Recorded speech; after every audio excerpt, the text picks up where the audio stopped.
Nagkakape kami. Pagkatapos namin tumakbo, nagkakape, nagugutom. Bumili siya ng pandesal.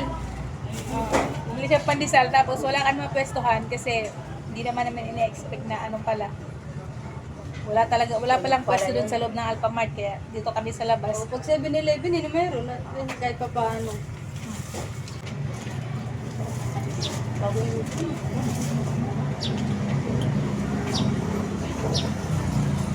Kaya hugas-hugas kami.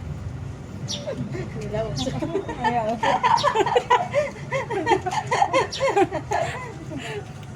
Bumili pa ako ng fresh milk. Yung ano, dalawahan ba yan? Oo. Ano yan? Buy one, take one.